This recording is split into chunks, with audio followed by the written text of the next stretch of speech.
वृद्धा पेंशन हो, विकलांग पेंशन हो या विधवा पेंशन हो, अगर बात करें, ऐसे कम ही राज्य हैं जहां आज की इस महंगाई के दौर में ये जितनी भी पेंशन है वो इतनी मिल रही हो जिससे गुजारा हो सके।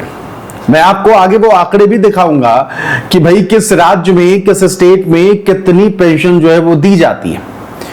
और एक ऐसा भी राज्य है वो इतनी पेंशन दे रहा है कि आप कहेंगे कि भाई ये तो गांव के किसी भी, कह लीजिए कि महिला के लिए, गांव में किसी भी बुजुर्ग के लिए सबसे ज्यादा है। तो कौन सा है वो स्टेट, कौन सा है वो प्रदेश, वो भी बताएंगे। और 3000 वृद्धा पेंशन, इसे लेकर क्या खबर है, ये तमाम जानकारी इस वीडियो में आपको देंगे। नमस्कार, आपके साथ मैं हूं आदेश सिंह राठौर। योजनाओं से जुड़ी इंफॉर्मेशन आप सभी के लिए लेकर आता हूं। आप सभी को पता है कि इस वक्त देश भर में जो पेंशन मिलती है बुजुर्गों को हो, विकलांगों को हो यानी दिव्यांगजनों को हो, या फिर विधवा पेंशन, वो इतनी ज्यादा कम है, इतनी कम है कि कहा भी नहीं जा सकता। सोचिए, कुछ स्टेट में 500-600 रुपए महीने के खर्चे के लिए दिए जा रहे हैं कि इतने में आप गुजारा करिए। और महंगाई आप समझ रहे हैं इस वक्त किस लेवल पर है, और इतने कम पेंशन में कैसे कोई गुजारा कर सकता है। लेकिन फिर भी पेंशन इतनी ही दी जा रही है।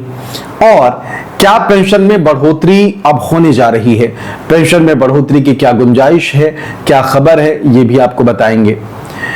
देखिए, वृद्धा पेंशन कह लीजिए, दिव्यांग पेंशन कह लीजिए, या फिर विधवा पेंशन कह लीजिए, देश भर में बहुत सारे स्टेट ऐसे हैं जो बेहद ही कम पेंशन जो है वो देते हैं।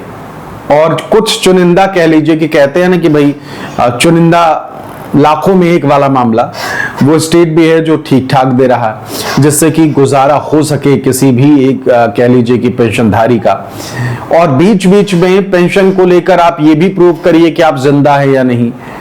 आप केवाईसी करवाइए, फला करवाइए, केवाईसी नहीं, ये डॉक्यूमेंट नहीं, वो डॉक्यूमेंट नहीं, नई डॉक्यूमेंट चाहिए, फला डॉक्यूमेंट चाहिए।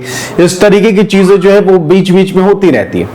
सरकार की तरफ से ये सारी चीजें इसलिए की जाती हैं कि भाई आप पेंशन भोगी हैं तो आपको ही पेंशन मिल रही है या नहीं, या कोई और उड़ा रहा है आपकी पेंशन। और साथ ही साथ अगर आप पेंशन ले रहे हैं, जीवित हैं, और मान लीजिए भगवान न चाहे आपकी मृत्यु हो गई, आपकी जगह पर अब आप है नहीं, तो किसी और को तो पेंशन नहीं जा रहा, कोई आपके नाम से तो पेंशन नहीं ले रहा। ये सारी चीजें पता करने के लिए बीच बीच में ये सारी चीजें होती रहती हैं, जिससे कि मालूम चलता रहे कि जिसको पेंशन दी जा रही है उसी को मिल रही हो। लेकिन सवाल यही है कि जब आपको ये सारी चीजें करनी है तो इसका कोई सरल तरीका अपनाया जाए। ऐसा तरीका ना अपनाया जाए कि जहां बुजुर्ग जो है वो अपने आप को साबित करने के लिए कि वो जिंदा है या नहीं, इसके लिए इधर उधर भटकते रहें। और गर्मी हो, ठंड हो, या कह लीजिए कि बरसात हो, हर मौसम जो है वो बुजुर्गों के लिए खतरनाक ही है। भयंकर गर्मी पड़ेगी तो तबीयत खराब होने की दिक्कत, भयंकर ठंड पड़ेगी तो दिक्कत, और बरसात में कहीं फिसल के गिर गए तो दिक्कत। तो कम से कम ये इतना सिंपल होनी चाहिए ये प्रोसेस, जिससे कि बुजुर्गों को इसका लाभ मिल सके और उनको कहीं जाना ना पड़े। जब आप बिजली का बिल और बिजली का मीटर चेक करने के लिए, कह लीजिए कि एक कर्मचारी को लगा सकते हैं जो हर एक घर के सामने जाता है और वो बिजली की रीडिंग लेके आ सकता है, तो एक कर्मचारी ऐसा क्यों नहीं हो सकता? आपको हर महीने तो करना नहीं है, आप 6-6 महीने में करिए, किसी का 3-3 महीने में करिए, जाके केवाईसी वगैरह करा लीजिए, सबसे बढ़िया। तो ये चीज होनी चाहिए। जब घर घर जाके बिजली का बिल जो है वो चेक किया जा सकता है, घर घर जाके वोट मांगे जा सकते हैं, तो फिर ये भी होना चाहिए। अब आपको दिखाते हैं कि कौन से स्टेट हैं जो कितनी पेंशन जो है वो अपने कह लीजिए कि विधवा हो या फिर दिव्यांग हो या फिर कह लीजिए बुजुर्ग हो, उनको देते हैं। सबसे पहले तो आप देखिए इस लिस्ट में हरियाणा टॉप पर चल रहा है। हरियाणा ही जिस स्टेट का मैं बात कर रहा था कि वो सबसे ज्यादा सम्मानजनक जो देता है पेंशन वो है हरियाणा। जी हाँ, 3,000 पर महीना जो है वो यहाँ पेंशन मिलती है। पूरे उत्तर भारत में सबसे ज्यादा पेंशन यहाँ मिलती है। 60 वर्ष से ऊपर के पात्र बुजुर्गों को ये पेंशन दी जाती है। दिल्ली की अगर बात करें तो दिल्ली में 2000 से 2500 जो है ये हिसाब किताब है इनका। 60 से 69 वर्ष के बुजुर्गों को 2000 और 70 वर्ष या उससे अधिक उम्र पर 2500 मिलते हैं। भाई उत्तर प्रदेश की अगर बात करें तो उत्तर प्रदेश में महज 1000 रुपए है, इतनी पेंशन मिलती है।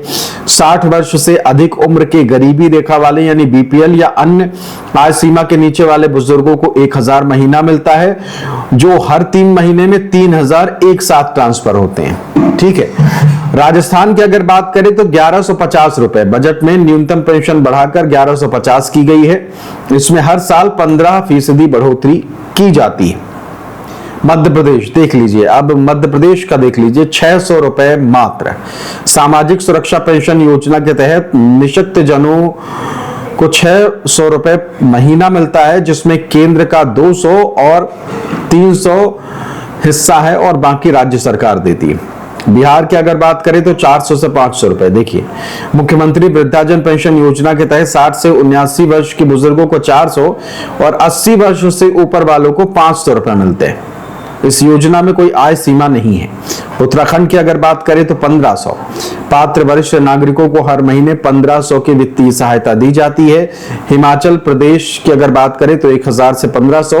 उम्र और आय के स्तर के हिसाब से 1000 से 1500 तक की राशि दी जाती है। 70 वर्ष से ऊपर बिना किसी आय सीमा के 1500 रुपए जो है वो मिलते हैं। अब देखिए, इतनी हालत खराब है कि अगर आप 1000 रुपए, 400 रुपए, 500 रुपए, 600 रुपए अगर आप दे रहे हैं पेंशन के रूप में, तो आज के वक्त में वो कहां से गुजारा करेंगे। अब सवाल यही है और मांग भी यही की जा रही है, कई लोग ये मांग कर रहे हैं कि ये पेंशन जो है वो एक समान होना चाहिए। पूरे देश में सबको एक समान पेंशन जो है वो मिलनी चाहिए, अलग अलग नहीं कि भाई आप जो है यूपी में अलग मिल रही है, हरियाणा में अलग मिल रही है और बाकी स्टेट्स में अलग मिल रही है। नहीं, एक समान पेंशन मिलनी चाहिए और 3000 प्रतिमाह कम से कम। हालांकि 3 महीने 3000 भी इतना काफी नहीं है, 3000 भी बहुत कम है, लेकिन फिर भी 3000 न्यूनतम होना चाहिए, जिससे कि कम से कम आप न्यूनतम स्तर का गुजारा तो कर ही लें। सबसे बड़ा सवाल यही है कि आप इतना सम्मानजनक जो है राशि तो दीजिए जिससे कि गुजारा हो सके। तो हमारी भी यही मांग है, अगर कोई भी नुमाइंदा, कोई भी सरकारी अधिकारी या कोई भी देख रहे हैं तो इस पर ध्यान दे और पेंशन सबकी देश भर में एक बराबर होनी चाहिए। सभी बुजुर्गों को 3000 या उससे ज्यादा मिलनी चाहिए। अगर आप भी ये सोचते हैं तो कमेंट करके जरूर बताइएगा। फिलहाल इस वीडियो में इतना ही। पेंशन से जुड़ी योजनाओं से जुड़ी हर जानकारी पाने के लिए हमारे चैनल को सब्सक्राइब जरूर कर लीजिएगा। बहुत बहुत शुक्रिया। नमस्कार।